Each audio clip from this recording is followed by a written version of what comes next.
Can you win Social Security disability benefits if you've been diagnosed with pseudoseizures?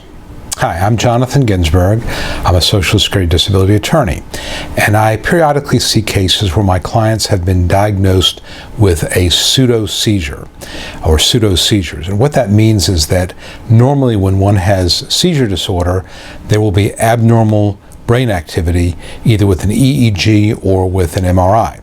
In the case of pseudoseizures, the reason for the seizure is unclear. It could simply be something that's just not diagnosed, meaning that the person cannot afford to get an MRI or they cannot afford an EEG, and we don't know why they're having the seizure. It could simply be that the seizure is not showing up on the MRI, that it's not that kind of seizure. There is an organic cause, perhaps a microtumor, something that's not showing up on the MRI, and again, we don't know, but there is actually something going on. The third option, which is probably the most common that I see, is where the person has been diagnosed with what is called conversion disorder. And typically, this would be a situation where an individual has had a terrible trauma in his or her life, or multiple traumas, and the seizures are kind of like an expression of the PTSD, meaning that the person's depression is expressing itself in the form of seizures. I recently had a case of a client who had had very, very traumatic experiences as a young adult and as a child: sexual abuse, physical abuse, emotional abuse, a very bad marriage. And at some point, because of all these traumas and her level of depression, it began to express itself in the form of seizures. And this lady was having seizures several times a week for years. And we ended up getting a favorable decision in that case. But pseudoseizures are difficult because, of course, judges like to have something they can point their finger to. They can say, here's an MRI, here's a CT scan, here's an EEG. In a case of a pseudoseizure, we don't have those type of things. So I think if you want to win a pseudoseizure case, if you've got that diagnosis, I think you need several things. One is you need to have a long history of going to the doctor and reporting seizure activity and having the doctor document or indicate that there is seizure activity. In this one case, several of the medical records indicated that my client was actually having seizures in the doctor's office. The doctor observed them.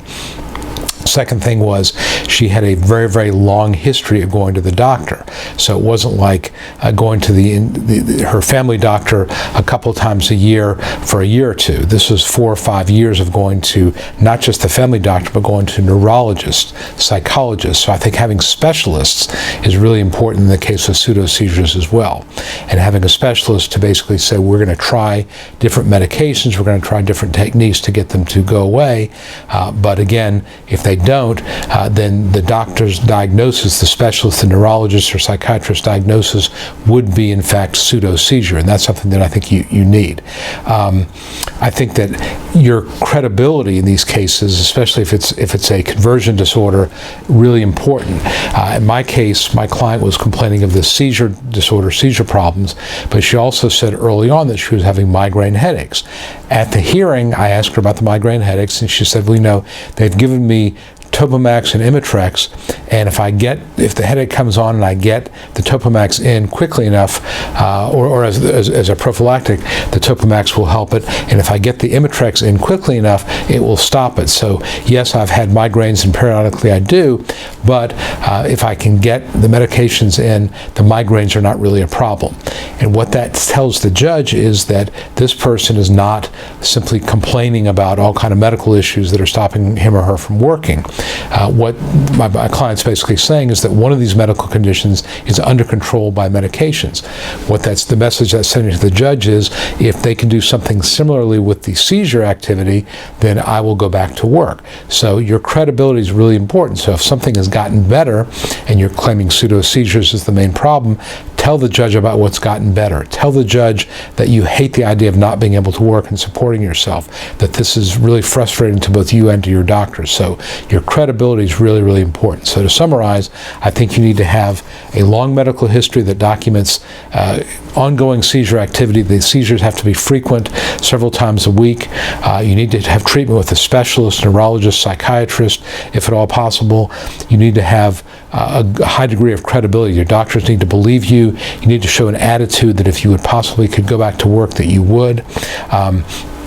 And all these type of things can go a long way to helping the judge recognize that, yes, these pseudo-seizures are a real thing and that you're experiencing them even if there's no organic cause, a specific organic cause, that the conversion disorder is taking place, and a judge will approve you based on that. And I think it's even stronger if you've got evidence of psychiatric care, psychiatric hospitalizations to show that, yes, you have a significant depression, anxiety, PTSD problem that exists alongside the pseudo-seizure conversion issue. So that's how I handle pseudo-seizure cases. They can be good cases with the right evidence, not so good cases with less evidence, but again, it's a viable theory of disability under functional capacity. My client's functional capacity for work has been so eroded by seizure activity that he or she would not be able to perform a simple entry-level job, that these can be viable cases. So hope you found this helpful. If you did, please give it a thumbs up on YouTube, like it on Facebook, subscribe to our YouTube channel, that helps, and ask me any questions in the YouTube comments or on the Facebook page. Happy to try to answer those for you. And if you've not already done so, visit my website at ssdanswers.com and grab a copy of my free Secrets to Getting Improved Survival Kit. I think you'll find that useful as well. So for now, this is Jonathan Ginsberg, wishing you nothing but the best. Thanks a lot. Hi, this is Jonathan Ginsberg, and I hope you found this video helpful. If you'd like to know more about how to win your Social Security disability case, I'd like to invite you to download my Secrets to Getting Approved Early Survival Kit that I created just for people like you. Currently, I'm making the survival kit available at no cost, and I encourage you to grab your copy now. Some of the topics I cover include: how do I know if I have a case? Is it the right time for me to file my claim? 9 common mistakes that can doom your case. The 3 must-have arguments you use to win your case. And a topic that every disability claimant wants to know: how to avoid trick questions from the judge. If you or a loved one need to win Social Security disability benefits, you'll find the Survival Kit essential reading. Download your Survival Kit right now and at no cost. Just visit ssdanswers.com/survival and sign up. It's that easy. Please act now. And as always, I wish you the best.